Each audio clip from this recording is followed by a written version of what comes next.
இந்த விஷயத்த ரொம்ப ஆழமா அலச போறோம். ம். ஷானன் லீ எழுதின பி வாட்டர் மை ஃப்ரெண்ட் புத்தகத்தோட சில முக்கிய குறிப்புகள் தான் நம்ம கையில இருக்கு. ஆமா. இது வெறும் ப்ரூஸ்லியோட வாழ்க்கை வரலாறு இல்ல. அதுக்கும் மேல ஒரு மகளோட பார்வையில உலகமே கொண்டாடுற ஒரு ஆக்ஷன் ஹீரோவ ஒரு தத்துவ ஞானியா எப்படி புரிஞ்சுக்கிறதுங்கிற ஒரு பயணம் இது. ஆமா. இந்த புத்தகத்தை படிக்கும்போது இது வெறும் ப்ரூஸ்லிய பத்தினது மட்டும் இல்ல, நம்ம எல்லாரையும் பத்தினதுதான்னு தோணுச்சு. கரெக்ட். ஒரு பெரிய ஆளுமையோட நிழல்ல வாழ்றது எவ்வளவு கஷ்டம், ஒருத்தரோட நினைவுகள்னா என்ன, வெறும் சம்பவங்களா இல்ல அதுக்கும் மேல ஏதாவது இருக்கா, இந்த மாதிரி கேள்விகளுக்குள்ளதான் ஷானன் லீ நம்மள கூட்டிட்டு போறாங்க. கரெக்ட். அப்போ நம்மளோட நோக்கம் தெரிவா இருக்கு. ப்ரூஸ்லியோட புகழ்பெற்ற தண்ணீரை போல் இருங்கிற தத்துவத்தோட உண்மையான அர்த்தம் என்ன, அது எப்படி உங்களுக்கும் எனக்கும் நம்ம அன்றாட வாழ்க்கைக்கும் பொருந்துன்னு பார்க்க போறோம். ம். ஆரம்பிக்கலாம். சரி, ஆரம்பிக்கலாமா? முதல்லயே ஒரு ஒரு சின்ன அதிர்ச்சியான விஷயத்துல இருந்து ஆரம்பிப்போம். ஓகே. ஷானன் லியோவோட அம்மா, அதாவது ப்ரூஸ்லியோட மனைவி, சின்ன வயசுல ஷானன் கிட்ட உங்க அப்பா ப்ரூஸ்லின்னு யார்கிட்டயும் சொல்லாதேன்னு சொல்லியிருக்காங்க. இத கேட்கவே ரொம்ப விசித்திரமா இல்லையா? ஆமா, முதல் தடவை படிக்கும்போது எனக்கும் அப்படிதான் இருந்துச்சு. ஆனா அதுக்கு பின்னாடி ஒரு நல்ல எண்ணம் இருந்திருக்கு. அப்படியா? மக்கள் உன்னை நீயா பார்க்கட்டும், ப்ரூஸ்லியோட மகளா மட்டும் பார்க்க வேண்டாம் அப்படிங்கிற ஒரு பாதுகாப்பு உணர்வுல தான் அவங்க அம்மா அப்படி சொல்லியிருக்காங்க. ஓ, புரியுது. ஆனா நல்ல எண்ணத்துல செஞ்ச ஒரு விஷயம் ஷானனுக்கு ஒரு பெரிய ஐடென்டிட்டி கிரைசிஸை உருவாக்கிடுச்சு. அடடா, அது எப்படி ஒரு சிக்கலா மாறுச்சு? யோசிச்சு பாருங்க. ஒரு பக்கம் உங்க அப்பா உலகமே கொண்டாடுற ஒரு ஹீரோ, அந்த பெருமை இருக்கு. ம். இன்னொரு பக்கம் அந்த பெருமையை நீங்க சொல்லிக்க கூடாதுன்னு ஒரு தடை. இது அவங்களுக்குள்ள ஒரு பெரிய போராட்டத்தை உருவாக்கி இருக்கு.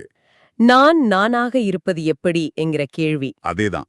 இந்த தனிப்பட்ட சவாலத்தான் அவங்க அப்பா வாழ்நாள் முழுக்க பேசின சுய மையறிதல், அதாவது செல்ஃப் ஆக்சுவலைசேஷன் தத்துவத்தோட அவங்க இணைச்சு பார்க்கறாங்க. சுயமெய்யறிதல்.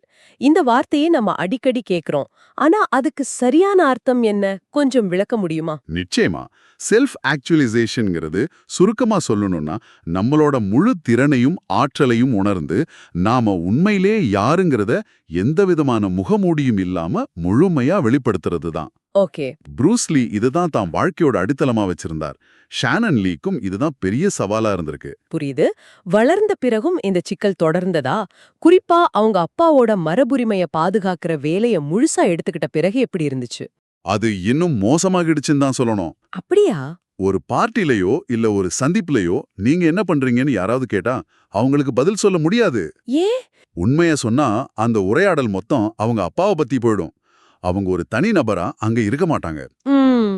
இதை தவிர்க்க அவங்க மழுப்பினா அது பொய் சொல்ற மாதிரி ஒரு குற்ற உணர்வை கொடுத்திருக்கு. கஷ்டம்தான். நாம் ப்ரூஸ்லியின் மகள் என்பதில் பெருமைப்படுகிறேன், வெட்கப்படவில்லைன்னு அவங்க புத்தகத்துல அழுத்தமா சொல்லும் போதே அந்த போராட்டத்தோட ஆழம் நமக்கு புரியுது. நீங்க சொல்றது கேட்கும்போது நம்மள பல பேர் நம்ம வாழ்க்கையில இதே மாதிரி ஒரு விஷயத்த உணர்ந்திருப்போமோன்னு தோணுது. ஆமா, இருக்கலாம். ஒருவேளை நம்ம அப்பா அம்மா செஞ்ச சாதனைகளோட நிழல்ல வாழ வேண்டிய கட்டாயத்துல இருந்திருக்கலாம் இல்லையா? அந்த மாதிரி ஒரு சூழல்ல இருந்து அவங்க எப்படி வெளியே வந்தாங்க, அது அவங்க அப்பாவை பத்தி வச்சிருந்த நினைவுல தான் இருக்குன்னு சொல்றீங்க. அது ரொம்ப சுவாரஸ்யமா இருக்கே. ஆமா, அவங்க கிட்ட எல்லாரும் திரும்ப திரும்ப கேக்குற ஒரு கேள்வி, உங்க அப்பாவை பத்தி உங்களுக்கு என்ன ஞாபகம் இருக்கு என்பதுதான். ம். இதுதான் கதையோட மையப்புள்ளி. அவங்க அப்பா இறக்கும்போது ஷானனுக்கு வெறும் 4 வயது தான். அதனால மத்தவங்க எதிர்பார்க்கிற மாதிரி அப்பா என் கூட இப்படி விளையாடுவார், இந்த கதை சொல்லுவார்னு சொல்ல அவங்க கிட்ட தெளிவான நீண்ட நினைவுகள் எதுவும் இல்ல. அரடா, இது கேட்கவே கஷ்டமா இருக்கு. ஆமா, இது அவங்களுக்கு ஒரு பெரிய வருத்தமாவே இருந்திருக்கு.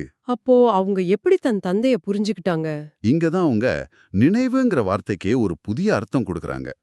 அவங்களோட நினைவுங்கிறது நாம நினைக்கிற மாதிரி நடந்த சம்பவங்களை அடிப்படையா வச்சதில்ல. என்ன? அது ஒரு உணர்வுபூர்வமான நினைவு. தன் தந்தையோட அடிப்படை இயல்பை, அதாவது எசென்ஷியல் நேச்சரை, இல்லனா அவரோட ஆற்றல் முத்திரையை, அதாவது எனர்ஜி சிக்னேச்சரை உணர்றதா சொல்றாங்க. ஆற்றல் முத்திரை, எனர்ஜி சிக்னேச்சர். இது கேட்க ரொம்ப தத்துவார்த்தமா இருக்கே. அன்றாட வாழ்க்கையில இதை எப்படி புரிஞ்சுக்கிறது? இது தத்துவம் மாதிரி இருந்தாலும் நம்ம எல்லாருக்கும் இந்த அனுபவம் இருக்கும். யோசிச்சு பாருங்க. சொல்லுங்க. சில பேர் ஒரு அறைக்குள்ள நுழைஞ்சாலே அந்த இடமே ஒரு மாதிரி பிரகாசமா பாசிட்டிவா மாறும். இன்னும் சிலர் வந்தா ஒரு விதமான இறுக்கம் உருவாகும். ஆமா ஆமா, உணர்ந்திருக்கேன். நாம அவங்க கிட்ட பேசக்கூட தேவையில்லை. அவங்களோட இருப்பே ஒரு விதமான ஆற்றலை வெளிப்படுத்தும். அதுதான் எனர்ஜி சிக்னேச்சர். ஓ. ஷானன் சொல்றாங்க, பெரியவங்களான நாம நம்ம அனுபவங்கள், முன்முடிவுகள் வச்சு ஒருத்தரை எடை போடுவோம். ஆனா குழந்தைங்க ஒருத்தரோட அடிப்படை இயல்பை, அந்த ஆற்றலை அப்படியே தூய்மையா உணர்வாங்கன்னு சொல்றாங்க. வாவ்! இது ரொம்ப ஆழமான பார்வை. அப்போ அவங்களுக்கு ப்ரூஸ்லியோட சம்பவங்கள் ஞாபகம் இல்ல. ஆனா அவரோட அந்த ஆற்றல் ஞாபகம் இருக்கு. அப்படிதானே? மிகச்சரியா. அவங்க புத்தகத்துல சொல்ற வரிகள் மனச தொடும். என்ன சொல்றாங்க? என் தந்தை தனது அன்பான ஒளியை என் மீது பிரகாசிக்கச் செய்தார். அது எனக்கு தெளிவாக நினைவிருக்கிறது.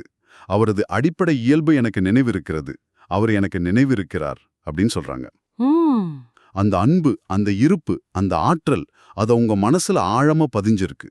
இதுல பொறாமையோ, போட்டியோ, கற்பனையோ எந்த கலப்படமும் இல்லை. ஒரு தூய்மையான உணர்வு. ஆமா, இந்த உணர்வு தான் அவரை பத்தி 1000 புத்தகம் படிச்சவங்கள விட தன்னை தன் தந்தையோட ஆழமா இணைக்குதுன்னு அவங்க நம்புறாங்க. இந்த அடிப்படை இயல்பு சரியா புரிஞ்சுக்க நிஜ ப்ரூஸ்லி யாருங்கிறதையும் நம்ம பார்க்கணும்னு நினைக்கிறேன். கண்டிப்பா. ஏன்னா பலருக்கும் அவர் ஒரு பயங்கரமான தற்காப்பு கலை வீரர், ஒரு ஆக்ஷன் ஹீரோ.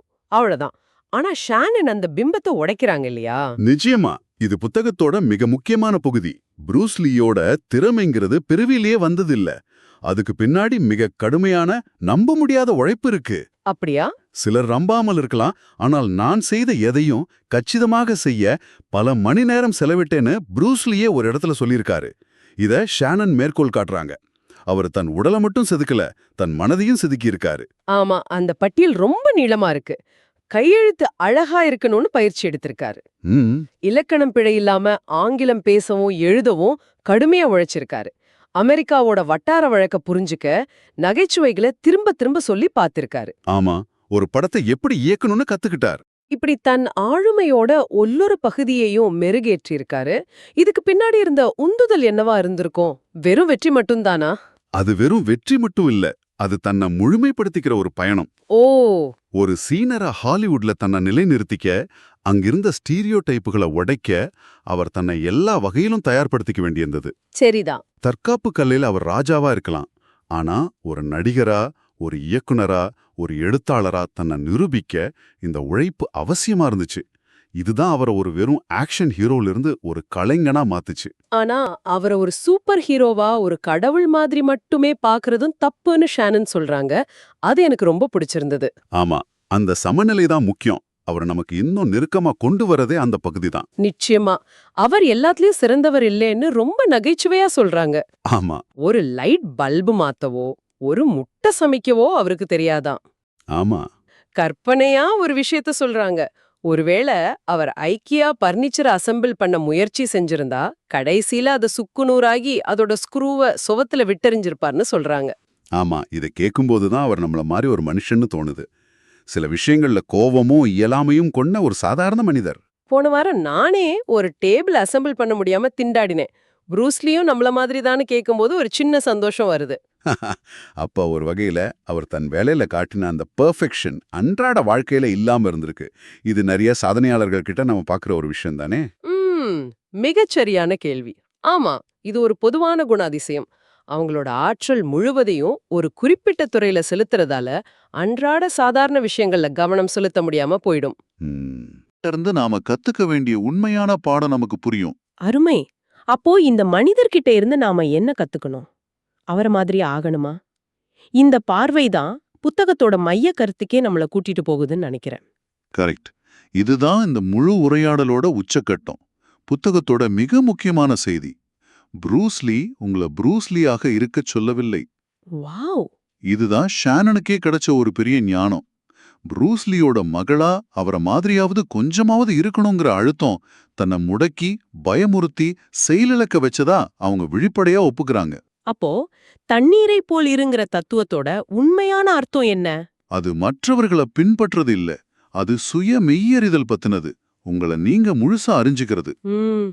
எப்படி? தண்ணீர் எப்படி ஒரு கோப்பையில இருந்தா கோப்பையோட வடிவத்தையும், ஒரு பாத்திரத்துல இருந்தா பாத்திரத்தோட வடிவத்தையும் எடுக்குதோ, அதே மாதிரி நீங்க உங்க சூழலுக்கு ஏத்த மாதிரி உங்களை வெளிப்படுத்தணும். ஓகே. ஆனா அந்த தண்ணீரோட அடிப்படை இயல்பு, அதாவது H2O மாறாது. அதே மாதிரி நீங்களா இருந்துகிட்டே எந்த சூழலையும் கையாளணும். ப்ரூஸ்லியோட செய்தி இதுதான். நீங்க உண்மையில யாருன்னு கண்டுபிடிச்சு உங்களோட முழு திறனையும் வெளிக்கொண்டு வரணும். சூப்பர். அப்போ ப்ரூஸ்லிய பார்த்து கத்துக்க வேண்டியது அவரோட நுஞ்சாக்கு திறமையோ அந்த ஒரே பஞ்சோ இல்ல. இல்லவே இல்ல. தன்னைத்தானே கண்டறிந்து செதுக்கின அந்த ப்ராசஸ் தான். இத உணர்ந்த போதுதான் தனக்கு மேல இருந்த ஒரு பெரிய சுமை இறங்குன மாதிரி உணர்ந்ததா ஷானன் சொல்றாங்க. ஆமா, இந்த சுய கண்டுபிடிப்பு பயணம் உங்களுக்கு மன அமைதியையும் ஒரு நோக்கத்தையும் மகிழ்ச்சியையும் தரும்னு அவங்க சொல்றாங்க. ப்ரூஸ்லிய நகலெடுப்பதை விட ப்ரூஸ்லியில செயல்முறையை, அதாவது தன்னை தானே வளர்த்தெடுக்கும் அந்த பயணத்தை நீங்க பின்பற்றணும். அதுதான் அவருக்கு செய்யற உண்மையான மரியாதை. அவர் எவ்வளவு தனித்துவமா இருந்தாரோ அதே மாதிரி நீங்களும் உங்க வழியில தனித்துவமா இருக்க முடியுங்கிறது தான் அவர் சொல்ல வர செய்தி. இறுதியா இந்த புத்தகத்தை எழுத தனக்கு என்ன தகுதி இருக்குன்னு ஷானன் சொல்ற ஒரு இடம் வருது. அதுவும் ரொம்ப வித்தியாசமா நேர்மையா இருக்கு. ஆமா, அதுதான் அவங்க அணுகுமுறையோட நேர்மையை காட்டுது. என்ன சொல்றாங்க? அவங்க தன்னை ஒரு ஆராய்ச்சியாளராகவோ ஒரு வாழ்க்கை முறை பயிற்சியாளராகவோ ஒரு தத்துவவாதியாகவோ காட்டிக்கலாம். என் நிபுணத்துவம் ப்ரூஸ்லிய பற்றி மட்டும்தான், அதுவும் தேதிகள் நிகழ்வுகள் போன்ற தகவல்கள் அடிப்படையாக கொண்ட நிபுணத்துவம் அல்லன்னு தெளிவா சொல்றாங்க. அப்போ உங்க தகுதியா எதை முன்வைக்கிறாங்க? ரொம்ப எளிமையான ஆனா சக்தி வாய்ந்த ஒரு விஷயத்த. அது என்ன? அவரோட மகளா அவரோட அன்பை உணர்ந்து அவரோட வார்த்தைகளின்படி வாழ்ந்து அதன் மூலமா வழிகள்ல இருந்து குணமடைஞ்சவங்கிற அனுபவத்தை தான் தன் தகுதியா முன்வைக்கிறாங்க. ஓ, அவரால் அறியப்பட்டு அவரால் அன்பு செய்யப்பட்டவள் நான்.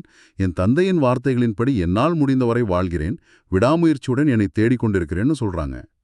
இந்த நேர்மையான அனுபவ பகிர்வு தான் இந்த புத்தகத்தை வெறும் அறிவுரைகள் இல்லாம ஒரு உணர்வுபூர்வமான பயணமா மாத்துது. ஆக இன்னைக்கு நாம ஒரு மகளின் பார்வையில் ப்ரூஸ்லியோட தத்துவத்தின் ஒரு புதிய பரிமாணத்தை பார்த்திருக்கோம். ஆமா, ஒரு மரபுரிமையோட வாழ்றதோட சவால்கள், நினைவுகள்னா என்னங்கிற ஒரு ஆழமான புரிதல், கட்டுக்கதைகளுக்கு பின்னால இருந்த உண்மையான மனிதர், கடைசியா மத்தவங்கள பின்பற்றாம நம்மள நாமே கண்டறிய வேண்டியதோட முக்கியத்துவம், இப்படி பல விஷயங்களை ஷானன் லீயின் வார்த்தைகள் மூலமா உணர்ந்தோம். இந்த உரையாடல் முடியும் போது எனக்குள்ள ஒரு முக்கியமான கேள்வி எழும்புது. சொல்லுங்க. நாம அடிக்கடி ஹீரோக்களை பார்க்குறோம், அவங்கள போலவே ஆகணும்னு முயற்சி பண்றோம். ஆனா ஒருவேளை அவங்க நமக்கு கத்துத்தர்ற மிகப்பெரிய பாடம் அவங்களோட வழியை பின்பற்றுறது இல்ல, நமக்கான ஒரு புதிய பாதையை உருவாக்குற தைரியத்தை கண்டுபிடிக்கிறது தான்னா என்ன செய்வீங்க? இது ஒரு நல்ல கேள்வி. ப்ரூஸ்லி தன் வழியை கண்டுபிடிச்சார், ஷானன் லீ தன் வழியை கண்டுபிடிக்க போராடினார். உங்களுடைய தனித்துவமான பாதை எது? உங்களுக்குள் இருக்கும் எந்த அடிப்படை இயல்பு வெளிப்பட காத்திருக்கிறதுன்னு நீங்க